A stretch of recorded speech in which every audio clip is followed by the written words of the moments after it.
बीमारी। शादी के ठीक बाद नेहा की सास की तबीयत बहुत खराब हो गई। बताइए क्या हुआ है आपको? बेटे की शादी थी तो थकान हो गई। मौसम बदल रहा है तो जुकाम और बुखार हो गया। ऊपर से बहू के घर का खाना पता नहीं कैसा था कि पेट भी खराब हो गया। खाना तो बहुत बढ़िया था डॉक्टर साहब, सारे रिश्तेदार तारीफ कर रहे थे। रोहित की माँ इतनी कमजोर है कि जरा से में बीमार पड़ जाती है। डॉक्टर साहब आप सारी जांच करके देखिए, मुझे ऐसी क्या बीमारी है कि मेरी तबीयत ठीक ही नहीं रहती। फिलहाल तो ज्यादा कुछ नहीं है, पहले आपके जुकाम बुखार और पेट का इलाज कर लेते हैं, फिर बाकी के टेस्ट करवा लेंगे। अभी आप ये दवाइयाँ ले आइए। पिताजी मैं डॉक्टर साहब को छोड़कर और दवाइयाँ लेकर आता हूँ। माँ जी तो बीमार थी, इसलिए नेहा ने किचन संभाल लिया। माँ जी अब आपकी तबीयत कैसी है? पहले से ठीक है। आप बैठिए, मैं खाना लगाती हूँ। तेरे बाबूजी और रोहित ने खाना खा लिया? रोहित तो टिफिन लेकर ऑफिस गए हैं माँ, और बाबूजी ने खाना खा लिया है। आप शुरू कीजिए। यह क्या, खाने में इतना तेल इतने मसाले? अरे अभी अभी तो तबीयत ठीक हुई है मेरी, तुम क्या मुझे वापस बीमार करना चाहती हो? नहीं माँ जी, ऐसा नहीं है। क्या हुआ? देखो ये बहू ने कैसा खाना बनाया है। खाना तो बहुत ही स्वादिष्ट था। अरे मैं ये खाना खाऊंगी तो बीमार हो जाऊंगी ना। ओह हाँ, बहू को अभी पता नहीं ना तुम्हारे बारे में, रोहित समझा देगा उसे। देख बहू, अच्छे से समझ लेना कि इस घर में कैसा खाना बनता है। हाँ माँ जी, मैं समझ लूंगी, लेकिन अभी आप कुछ तो खा लो। ये खाना खा लूंगी तो कल का खाना खाने के लिए बचूंगी भी नहीं। सास की बातें सुनकर नेहा उदास हो गई। उसने रोहित के घर आती ही उससे माँ जी के खाने के बारे में पूछा। आज माँ जी ने मुझे खाने के लिए बहुत बुरा भला कहा। माँ को मसालेदार और तेल घी वाला खाना सूट नहीं करता, वो बीमार पड़ जाती हैं। ऐसी क्या बीमारी है माँ जी को? पता नहीं, आज तक कई डॉक्टरों को दिखाया, कितने टेस्ट करवाए, लेकिन कोई बीमारी पकड़ में ही नहीं आई। नेहा को कुछ समझ में तो नहीं आया, लेकिन उसने अपनी सास के हिसाब का खाना बनाना सीख लिया। माँ जी आज तो खाना ठीक है ना? खाना तो ठीक है, लेकिन ये मुआ रेडियो क्यों चल रहा है इतनी तेज आवाज में? वो माँ जी, मैं अकेले काम करते करते बोर हो रही थी ना, तो टाइम पास करने के लिए चला दिया। तेरा इस टाइम पास के चक्कर में मेरा सर दर्द से फटने लगा है। तेज आवाज से मुझे माइग्रेन हो जाता है। सॉरी माँ जी, मुझे पता नहीं था। तुम्हें जब तक सब पता चलेगा तब तक मैं तो भगवान के पास ही पहुंच जाऊंगी। नहीं नहीं, ऐसा मत कहिए ना माँ जी। अब मैं कहीं भूख से ही ना मर जाऊं। खाना मेरे कमरे में रख दो। बेचारी नेहा, उस दिन उसे बहुत दुख हुआ। नेहा तुम रो क्यों रही हो? आज माँ जी ने मुझे बहुत बुरा भला कहा, मैं तो सिर्फ रेडियो सुन रही थी। ओहो, तुम माँ की बातों का बुरा मत मानो, उन्हें तेज आवाज से सर दर्द होने लगता है, दर्द की वजह से बोल दिया होगा कुछ। लेकिन मुझे तो ये सब पता ही नहीं था ना, इसलिए बाबूजी ने मुझे पहले ही फोन करके सब कुछ बता दिया, और मैं तुम्हारे लिए ये हेडफोन लाया हूँ। अब तुम अपने गाने भी सुन सकती हो और माँ को परेशानी भी नहीं होगी। ये सिर्फ एक बात का हाल है, लेकिन माँ को तो हर चीज से परेशानी है। अब क्या कर सकते हैं, माँ बीमार ही इतनी रहती है। लेकिन माँ को ऐसी कौन सी बीमारी है? तुम्हें बताया तो था, किसी भी डॉक्टर को माँ की बीमारी समझ में नहीं आ रही। अब तुम भी ये सब सोचना छोड़ दो, ये हेडफोन लो और अपने पसंद के गाने सुनो। रोहित के गिफ्ट से नेहा की एक परेशानी तो दूर हो गई, लेकिन उसके मन में कई सवाल खड़े हो गए। आज मैं देर से उठाऊं या तुम जल्दी उठ गई? वो माँ जी को कल रात भर सर दर्द हुआ ना, तो जल्दी उठकर उनकी जगह मैंने पूजा कर दी।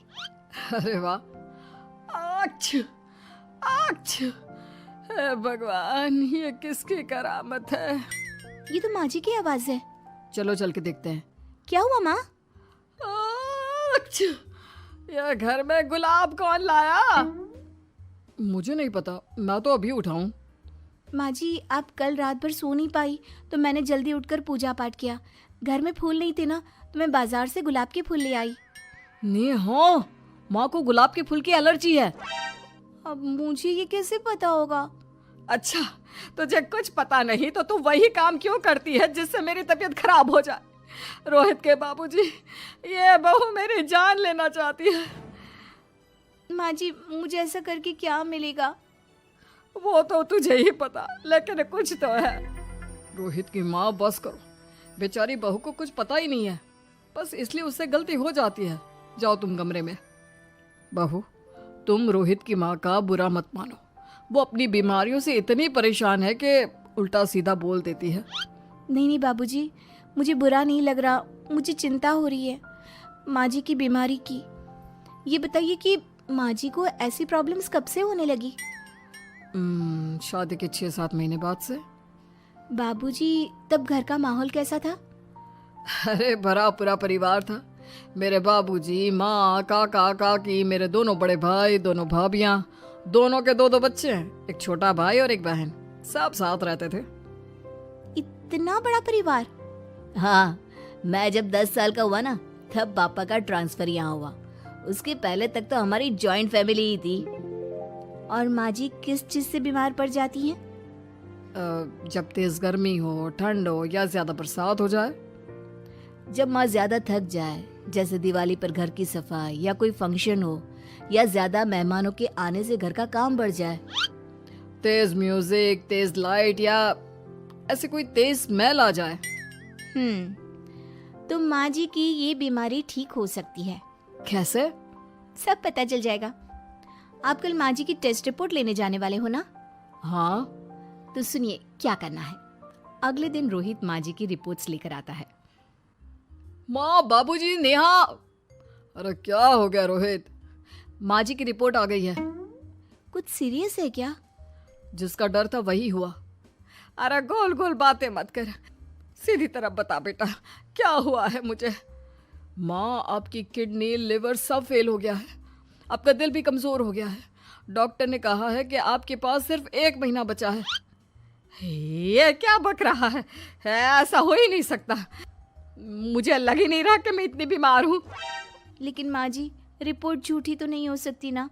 हाँ, माँ को 20 साल की उम्र से बीमारी लग गई थी, लेकिन कोई डॉक्टर पकड़ नहीं पाया और अब ये बीमारियां बहुत ज्यादा बढ़ गई हैं।